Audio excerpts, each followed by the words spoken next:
What's going on YouTube? Uberman here with Auto Auction Rebuilds or some shit like that. All right, so today we're going to talk about the cars. The cars sold, both of them. The Saab sold yesterday, and the Ford Explorer sold, I think, 2 days ago. And we're going to talk about how much we had invested and how much we made or lost. Let's be real. Nobody lost any money here.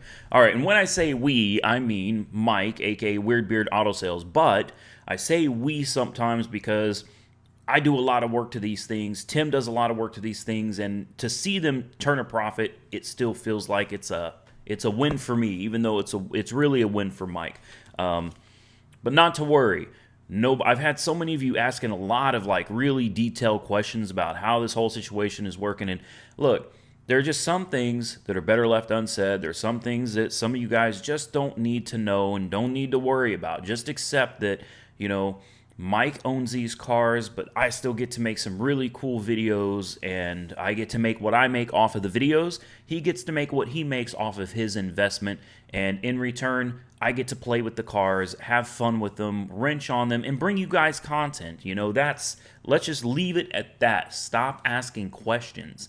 Nobody's getting ripped off. Mike's getting a great deal. I'm getting a great deal, and you guys are getting videos, so shut your mouth. No, I'm just kidding. I understand the curiosity, but remember, curiosity also killed the cat. So let's not push the envelope on this one.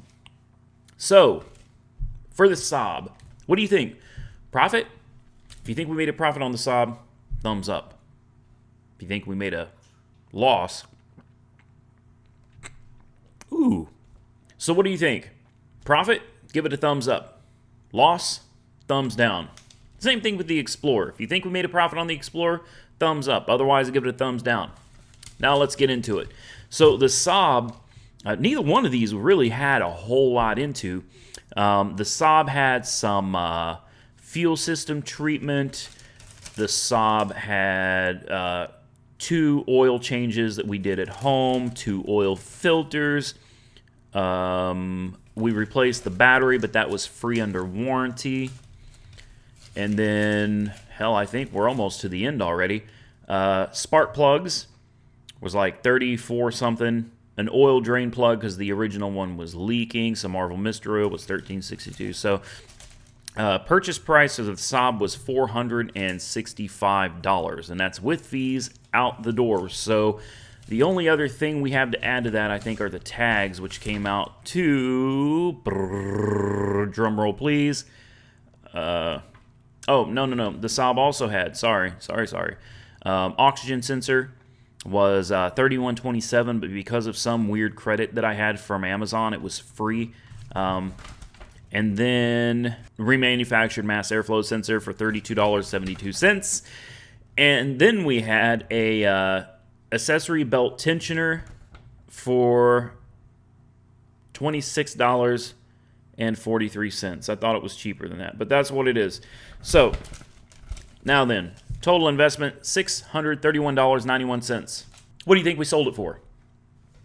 We sold it for $1,500. So, that is a profit of $898.09. So there you go. Not bad.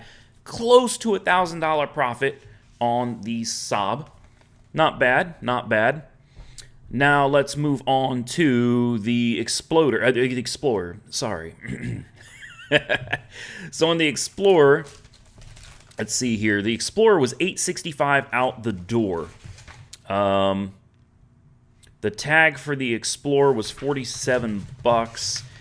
We had a ton of front end parts that we bought from Del City Pickup Parts that came out to $136.25.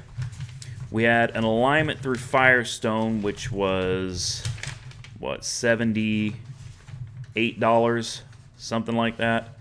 Yeah, $78. And then we had a key cut that was $100.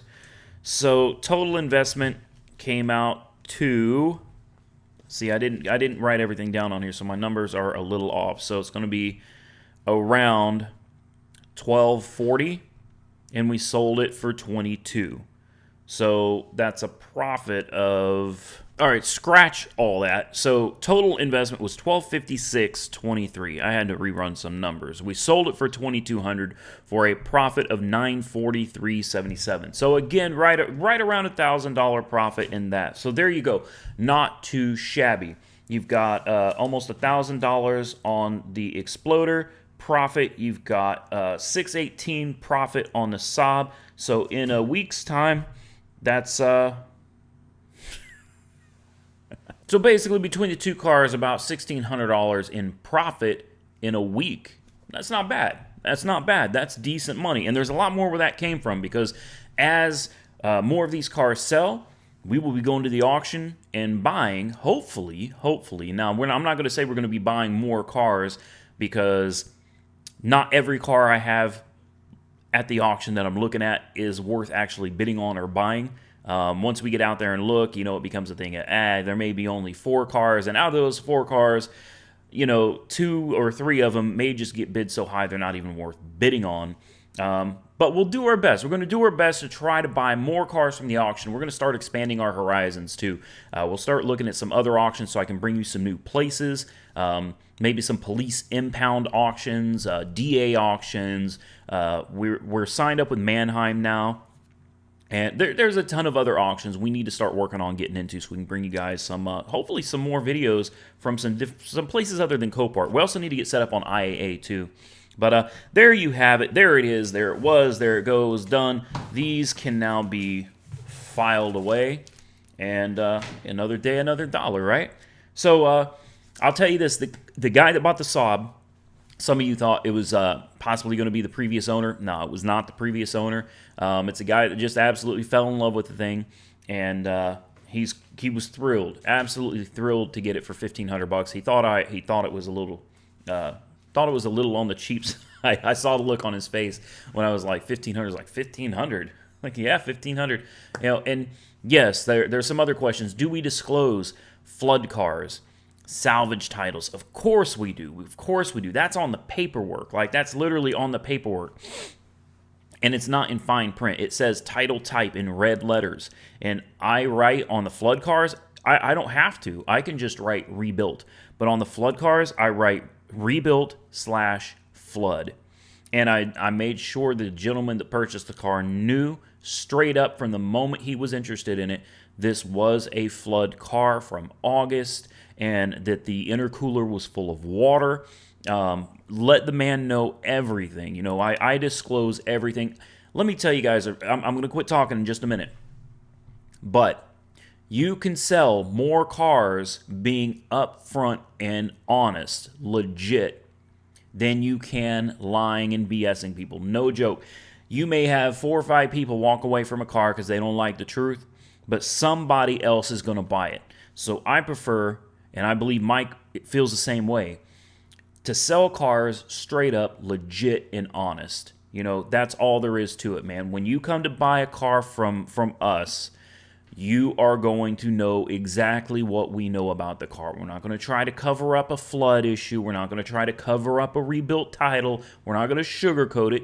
You're going to get a decent car for a decent price, and you're going to know exactly what the hell you're buying with your hard-earned money. It's that simple. And you know what? It works. It effing works.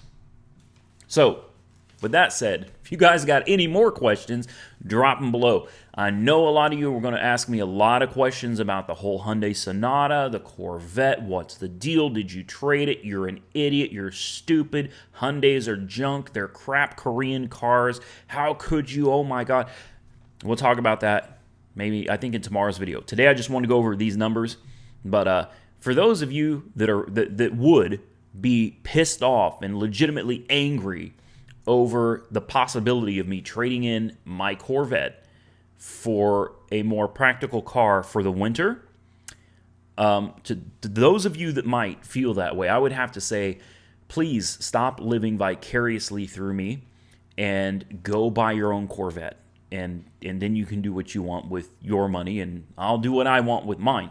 But we will have an explanation video on what's going on and if I actually did trade in the Vet on a Hyundai, because that's just Right. Right. I would trade in a Vet on a Hyundai.